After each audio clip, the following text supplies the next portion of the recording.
is to disclose the prices to consumers, and it's going to be something I think very special. You may have heard about it, maybe not, but it's the beginning of a plan of transparency, and I think it will have quite an impact. So thank you very much. That was a job well done. Everybody said it.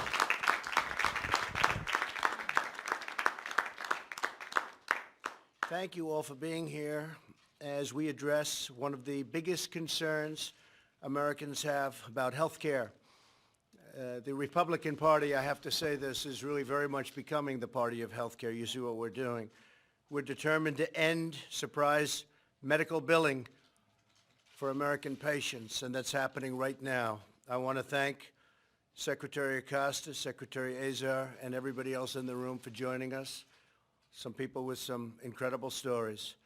Thanks also to Senators Lamar Alexander, Maggie Hassan, Bill Cassidy, John Barrasso, and Representatives Kevin Brady, Devin Nunes, and Greg Walden. Thank you all very much. Thank you.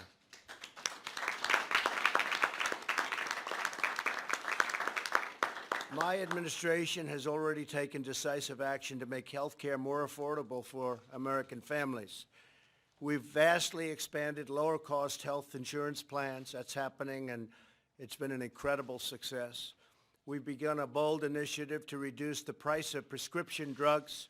And last year, drug prices saw their first decline in 46 years. First time in 46 years that drug prices have gone down, and now they're going to be going down a long way further, including the fact that we may allow states to buy drugs in other countries if we can buy them for a lesser price, substantially less price.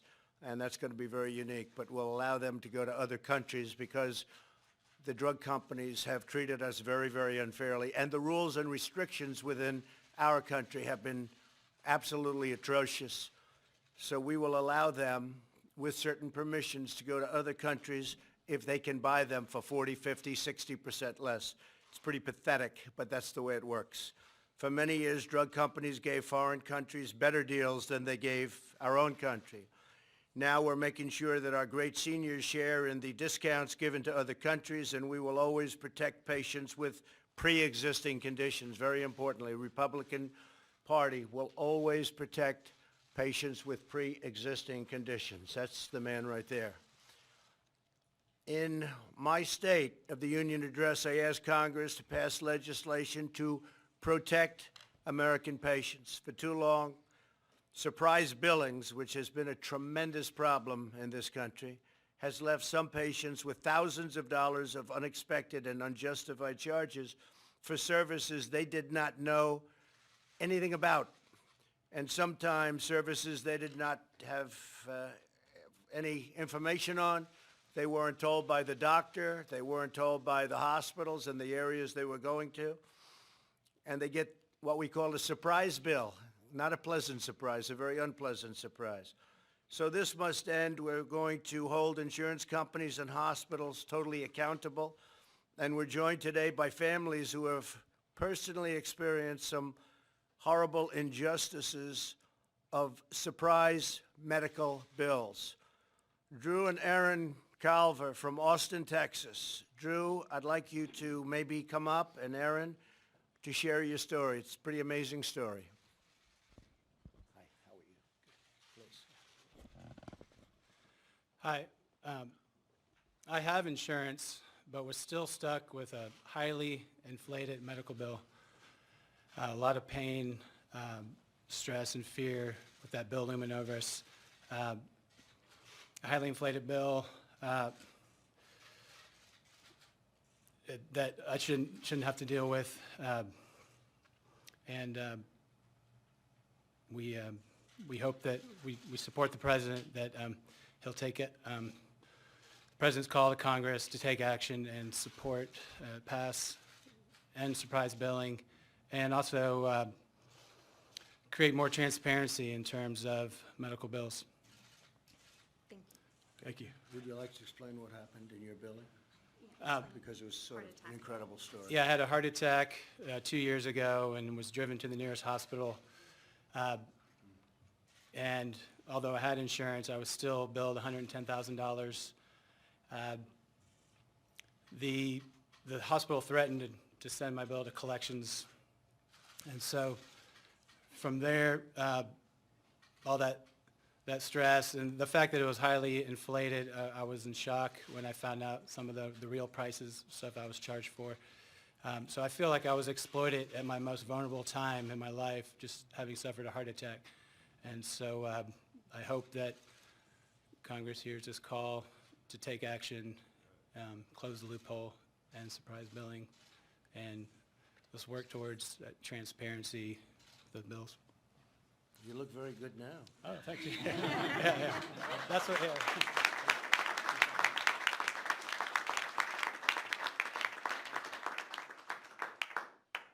So when you got that second bill, you handled it, right? Yeah.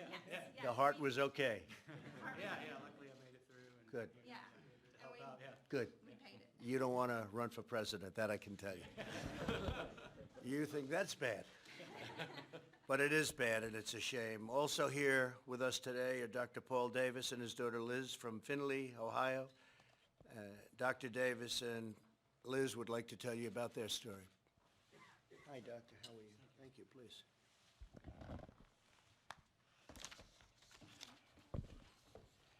Mr. President and honored guests, it's an honor for me to speak to you today. My family, like so many others, was victimized by a surprise medical bill. My daughter, Elizabeth, was charged $17,850 for a urine drug screen. If anyone's interested, I have the bill. You may see it. She had successful back surgery in Houston, Texas, and at a post-op visit, because she'd been given a prescription for a narcotic pain relief that she used appropriately and as directed, he just said, oh, by the way, I would like to get a urine specimen. Fine, she did it. A year later, the bill showed up for $17,850. This type of, this test at best is worth $100. It's really, actually, you can get it for 10 or 20. And this type of billing is all too common, not just among dishonest providers. The problem of improper medical billing affects most those who can afford it least. We must put aside any other differences we have and work together to solve this problem. I am very pleased to see this issue being brought to the nation's attention, and I thank you. Thank you, doctor. I see it. It's true. I sort of wanted to check it myself. 'Cause it's almost not believable. You look believable, but look at that. But he's right. $17,850 for a urine test. Now, the EOB says that they would have paid, if it was in network, $100.92. Wow. Yeah? And that's still an inflated So price. $100 and you paid $17,000. We settled for less, but I won't go how much less, but it's a bizarre story. I'd love to tell you, but I'm told to keep it Well, short. this says it right here. That's terrible. Thank you, sir. Very much. You keep Appreciate that. this opportunity.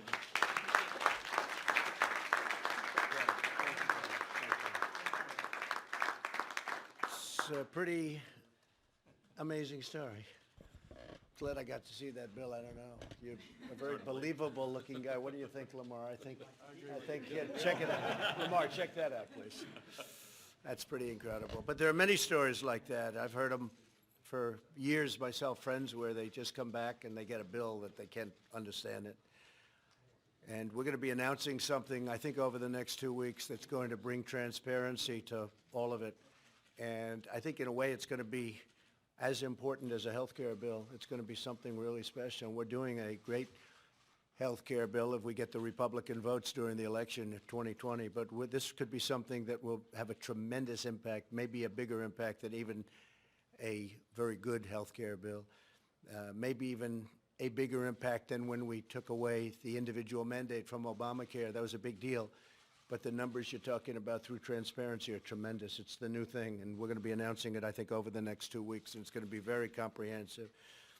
We're also joined by Dr. Martin McCary, a top surgeon at Johns Hopkins University, that's a good place, who has studied this issue closely. Dr. McCary, please come up. Thank you. Hi, doctor. How are you? Great, thank you. Mr. President, thank you for listening to the real healthcare experts who are the patients and the doctors, not just the special interests, so thank you. When someone buys a car, they don't pay for the steering wheel separately from the spark plugs and the conveyor belt.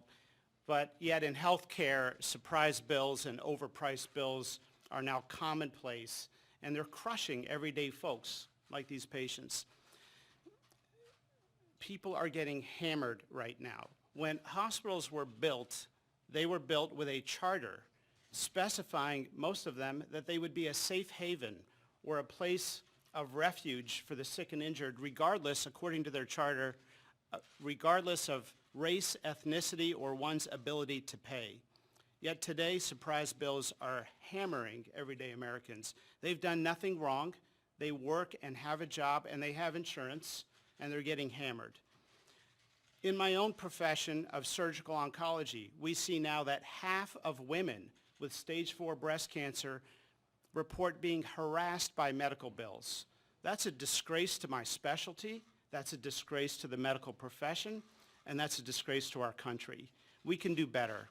Hospitals and healthcare can get their act together to provide one honest and fair, transparent bill so we can restore medicine to its mission and finally stop the erosion of the public trust that we're seeing.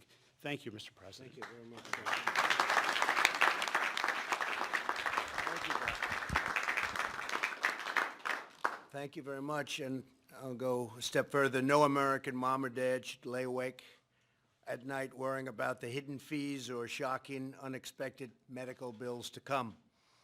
Today, I'm announcing principles that should guide Congress in developing bipartisan legislation to end surprise medical billing. And these senators and congressmen and women that are with us today are really leading the charge, and I appreciate that they're all here. Thank you all. Thank you all for being here. It's fantastic.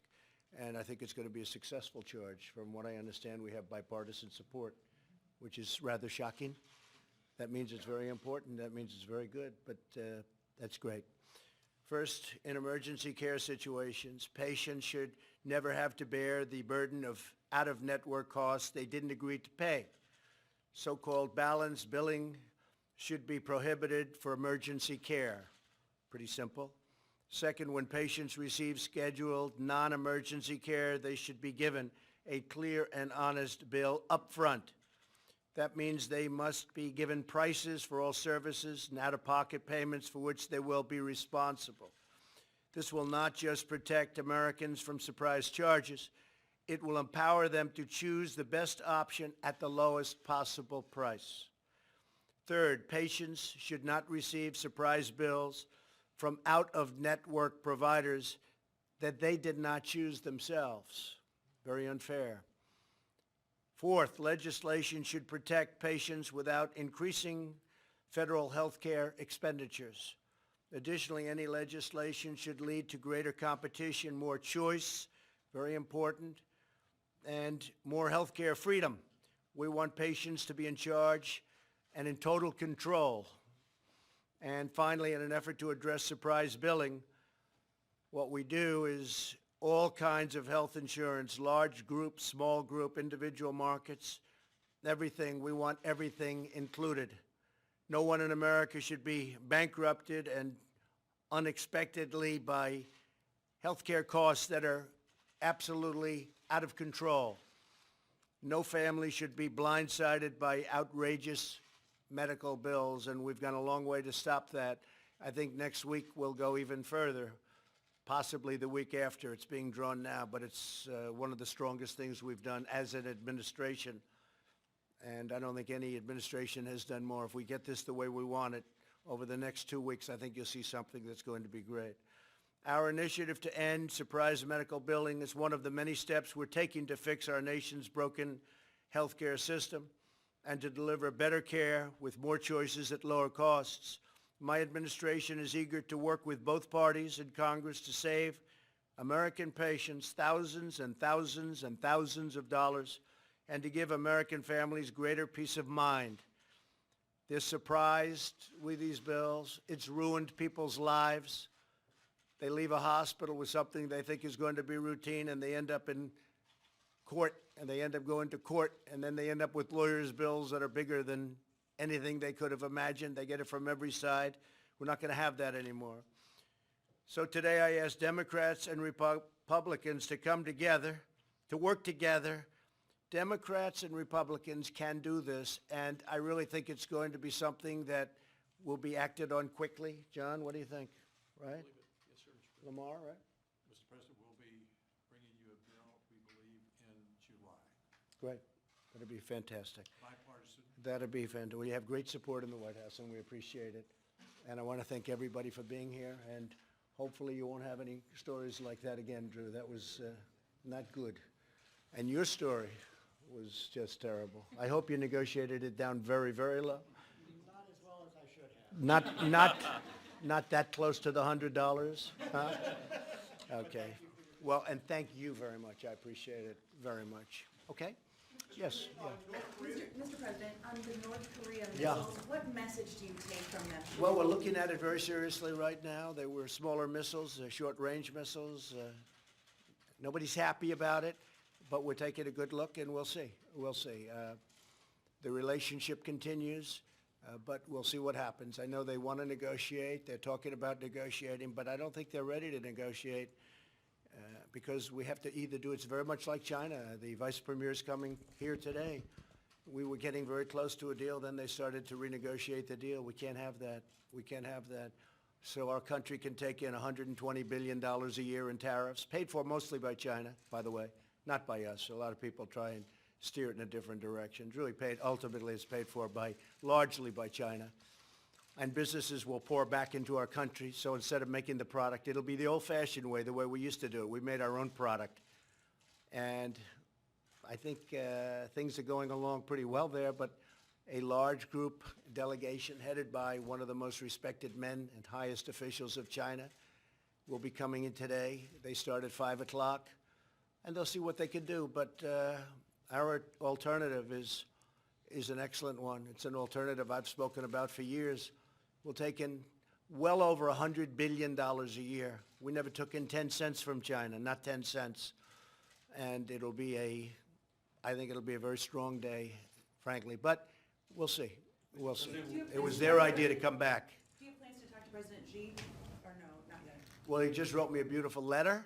I just received it, and I'll probably speak to him by phone. But look, we have two great alternatives. Our country is doing fantastically well. Our numbers at 3.2. Don't forget, 3.2, the first quarter is always by far the worst quarter, or at least almost always. You look back over the years, first quarter is always weak, and we had 3.2 GDP.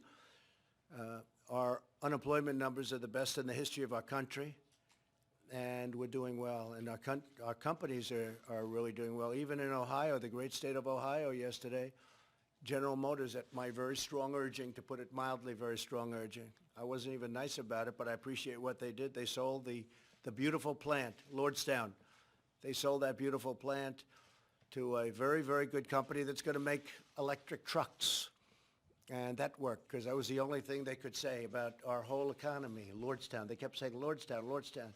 And when you had all of these great companies spending billions and billions of dollars coming into our country, they couldn't talk about it. They'd only mention the one plant that was a GM plant from a very long time ago. And now we have a great company going and going to make electric trucks, very appropriate. Interesting idea, actually, electric trucks. Yes, please. Will you allow Robert Mueller to testify in Congress? Well, I'm going to leave that up to our very great Attorney General, and he'll make a decision on that. But I will say this. Look, the Mueller report came out. It was done I guess I'm hearing numbers now close to $40 million with 17 or 18 very angry Democrats who hated Donald Trump, and also everything that they could possibly have at their disposal. There was nobody that was in the history of our country more transparent than me. I said, give them every document, give them every person, let the White House counsel testify. I think he testified for 30 hours. I guess they must have asked him the same question because there wasn't very much to testify about. But I said, let him testify and let him keep him as long as you want. Actually, when I heard 30 hours, I said, that's a long time. But I let him testify. I didn't have to have presidential privilege. I could have stopped everything. I didn't have to give them a document. I gave them 1.5 million documents. I gave them White House counsel. I gave them other lawyers. Anybody you want, you can talk to. At the end of the testimony, no collusion, and essentially no obstruction. Of course, a lot of people say, how can you obstruct when there was no crime, when there was no collusion? How can you possibly obstruct? I'll tell you, but it's worse than that. It's not only was there no crime, but the crime was committed on the other side. So we're protecting against the crime committed on the other side. So after spending all of that money, all of that time, 2 years, they come up with a report. And Bob Mueller's no friend of mine. I had conflicts with him. We had a business dispute. We had somebody that is in love with James Comey. We like James Comey. They were very good friends, supposedly best friends. Maybe not, but supposedly best friends. You look at the picture file and you see hundreds of pictures of him and Comey. And with all of that and other things, he wanted the FBI job. I don't know if anybody knows that, but as you know, he was considered for the FBI job, wanted it. And the day after he didn't get it, he became the special counsel. That's a conflict. And we had other things, but those are tremendous conflicts. Listen to this. Your judge, call him a judge, has a business dispute with me.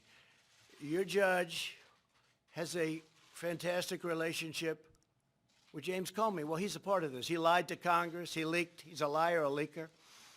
And your judge has a situation where he wanted to become the FBI director. We chose Director Wray instead and told him, I'm sorry. Those are tremendous conflicts. Those are tremendous conflicts. And then he puts on his staff almost all Democrats, many of whom contributed to Hillary Clinton. None of them contributed to me, that I can tell you. And it started out at 13 and went to 18. And these were angry Democrats. These were people that went to her, in one case, went to her, it was supposed to be a party. It turned out to be a funeral on election evening, and was going wild. He was so angry. And this man now is judging me. You had other people made big contributions to Hillary Clinton's campaign. They were angry Democrats in, I think, almost all cases. One of the people worked on the Clinton Foundation as just about the top person at the Clinton Foundation. With all of this, they came back, no collusion. There's nobody in this room, including you, if they were, that's you, John.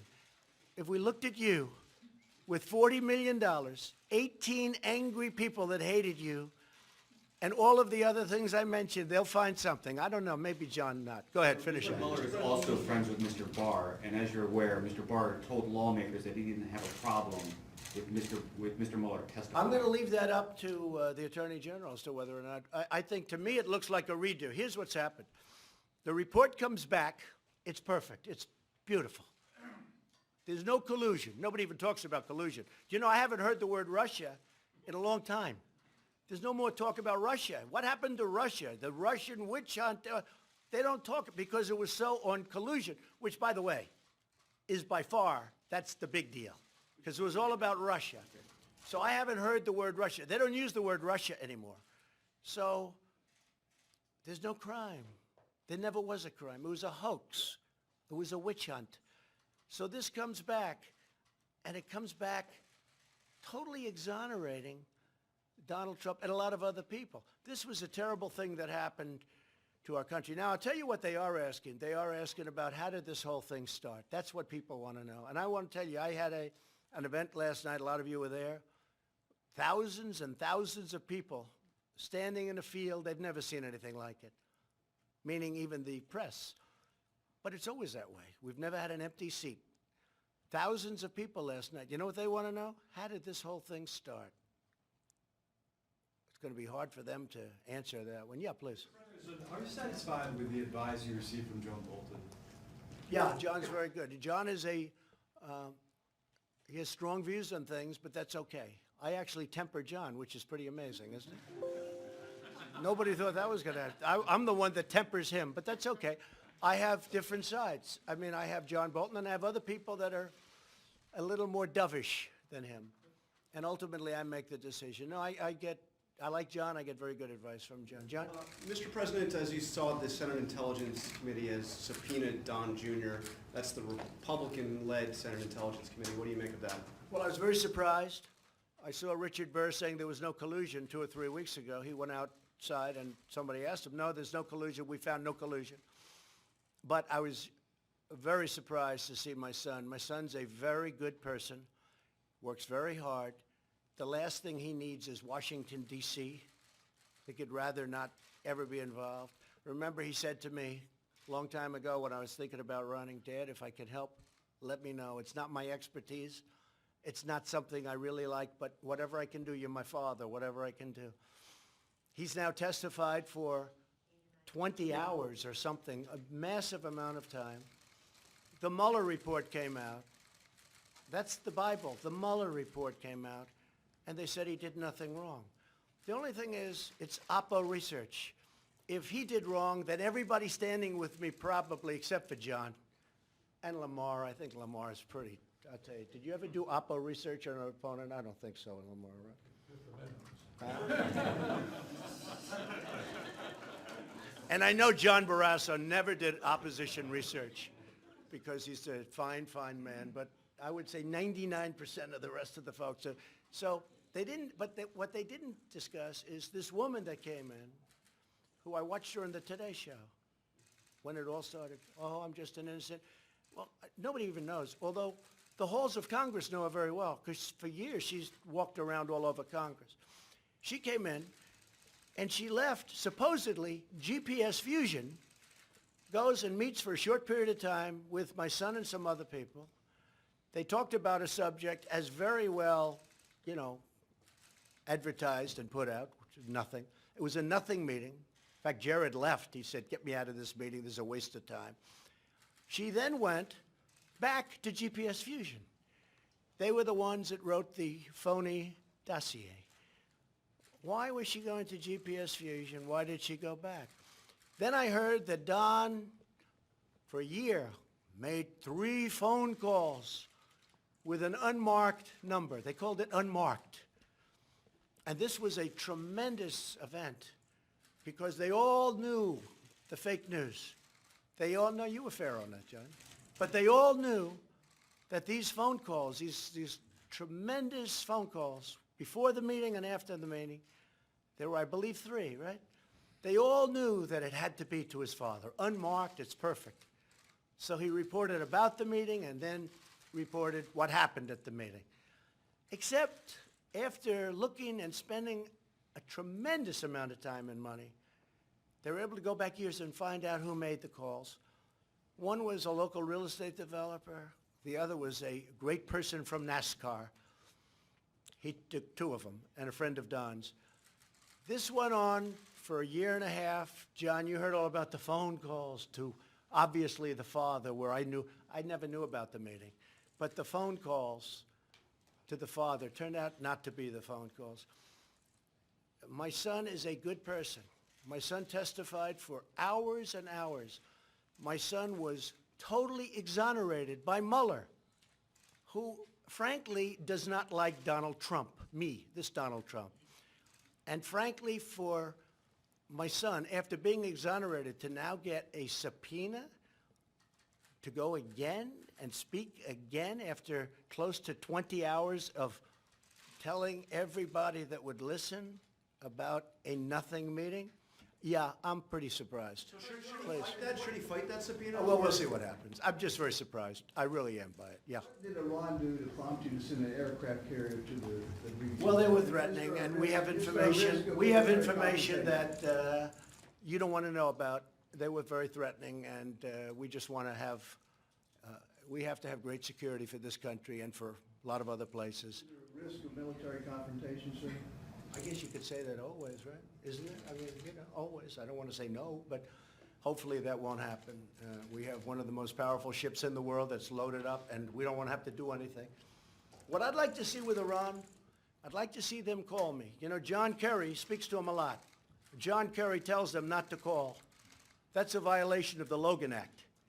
And frankly, he should be prosecuted on that, but my people don't want to do anything that's, only the Democrats do that kind of stuff. You know, if it were the opposite way, they'd prosecute him under the Logan Act.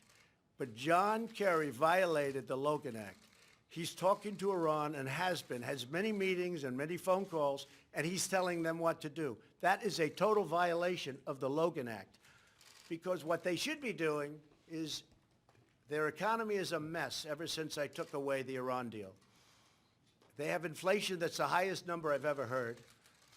They're having riots every weekend and during the week even. And what they should be doing is calling me up, sitting down, we can make a deal, a fair deal. We just don't want them to have nuclear weapons, not too much to ask. And we would help put them back into great shape. They're in bad shape right now.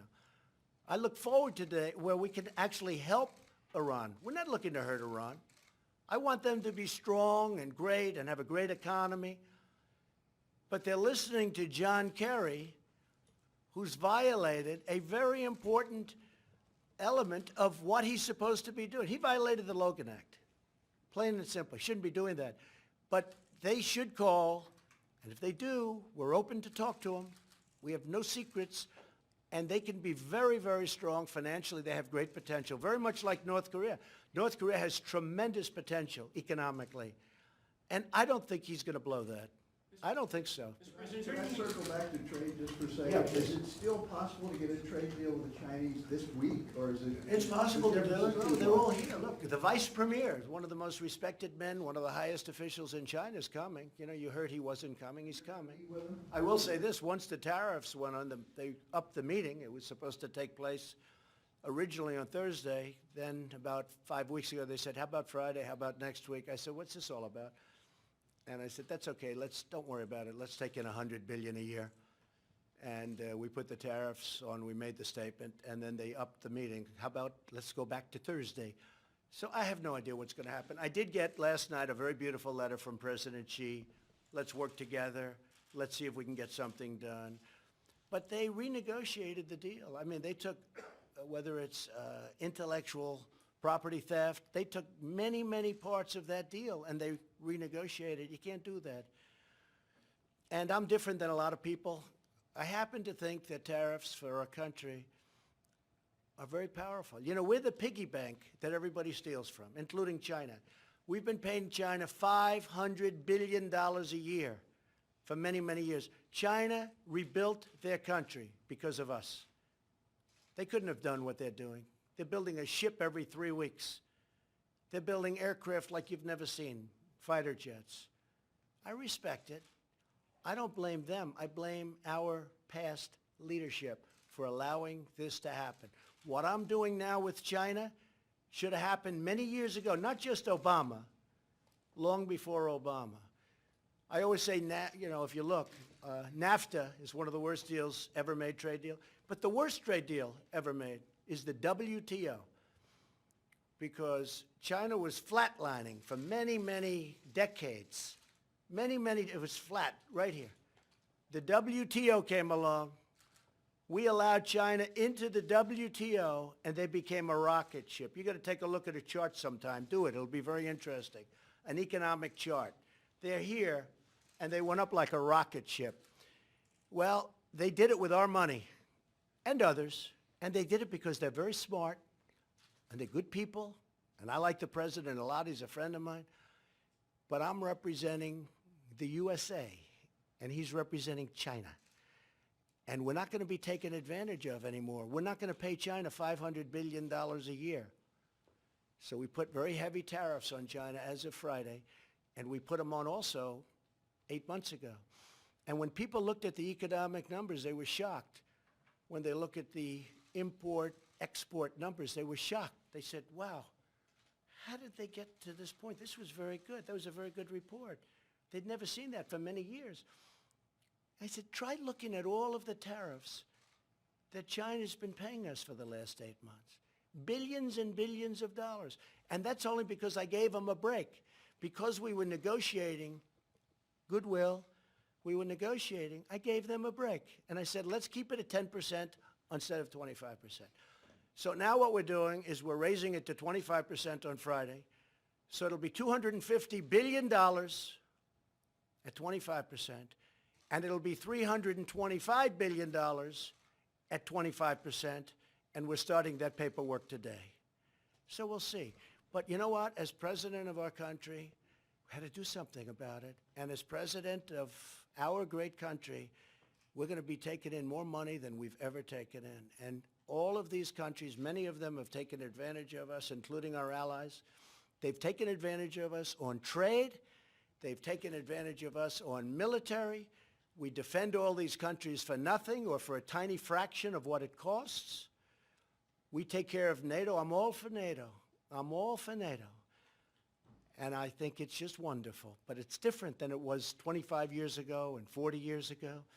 And I got NATO to put up an extra $100 billion. Ask Secretary General Stoltenberg. He's like Donald Trump's biggest fan, because spending was going down. The contributions that the 28 countries were making, it was heading like a slope down, like a very steep mountain. And then I came, and it went up like China. It went up like a rocket ship, okay? But I don't like seeing people take advantage. We pay for anywhere from 70 to 100% of NATO. So we protect NATO, we protect European countries, and we protect them, and we protect them beautifully. We're the power. We're the most powerful nation, especially since we've redone our military, redoing and done all of the nuclear. You never want to use it, but you have to have it. But we've spent, and I thank Congress for this, $700 billion and then $16 billion on our military. Our military, when I came to office, was totally depleted. We now have by far the strongest military in the world. But we defend countries. When you look at our budget, so we're at $716 billion, and Russia's at $68 billion. How do you figure that? Because Russia doesn't go around defending every country in the world and not getting paid for it. And you know what? I don't mind not getting paid. If there's a country that's been horribly treated and lots of bad things are happening and they're not a rich country.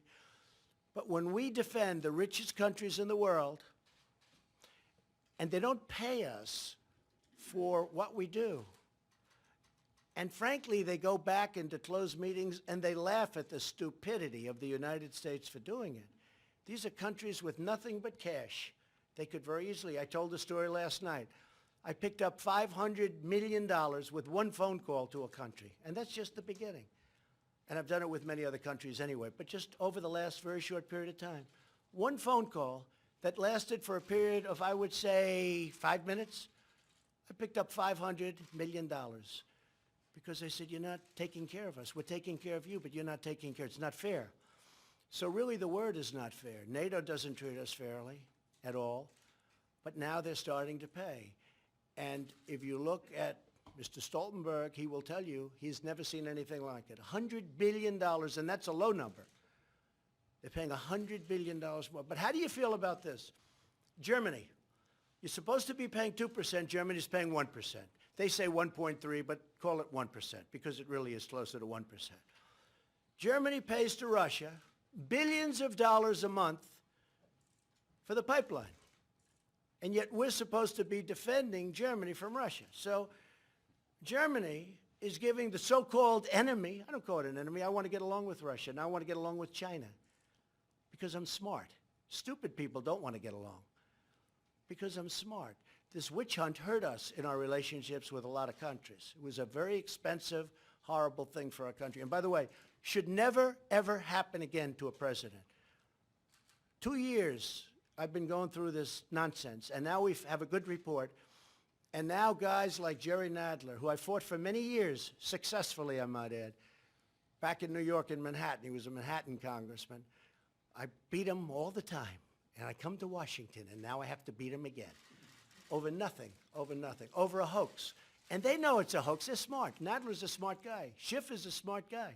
When Schiff goes to the microphone, he's conning this whole country, and he knows that. And he goes back into a room and he talks to his friends and he laughs because that's the way life is. But our country is doing great.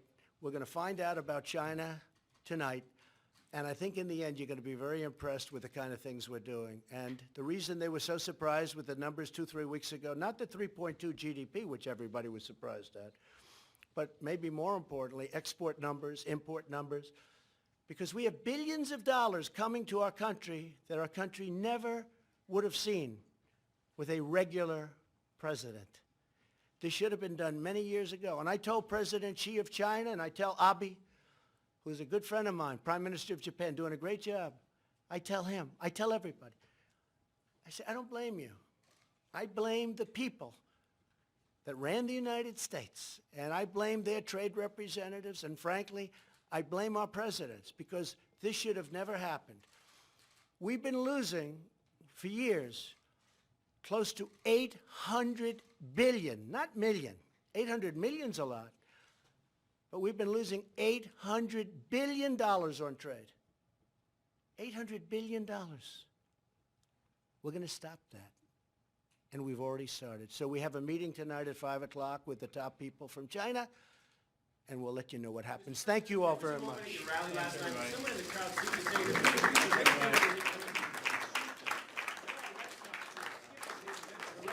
Are coming in a little while. I like the Red Sox. What do you say to those who argue that you're too divisive, and do you worry it's going to hurt your reelection? You know, it's interesting, Puerto Rico, just so you understand, we gave Puerto Rico $91 billion for the hurricane. That's the largest amount of money ever given to any state. Talking about states in Puerto Rico, a little different. $91 billion. Texas got 30. Florida got 12. Puerto Rico got $91 billion. So I think the people of Puerto Rico should really like President Trump. Now, that money was given by Congress, but they got $91 billion. Now, you remember how big the hurricane was in Texas, the largest water dump in the history of our country, they say. 3 times. It went in, went out, went in.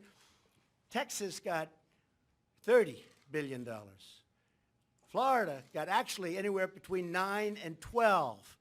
Puerto Rico got $91 billion, and now the Democrats are trying to hold up the money from Georgia, from South Carolina, from Alabama to Florida. They're trying to hold it up. They're hurting Florida. They're holding, what they're doing to North Carolina, to Louisiana. They're trying to hold relief aid because Puerto Rico, which got $91 billion, have to love their president. They want to get Puerto Rico more money. So they're willing to sacrifice Georgia, Alabama, South Carolina, North Carolina, Florida, Louisiana, and other states. The Democrats are doing that. They are very divisive people. Thank you very much. President,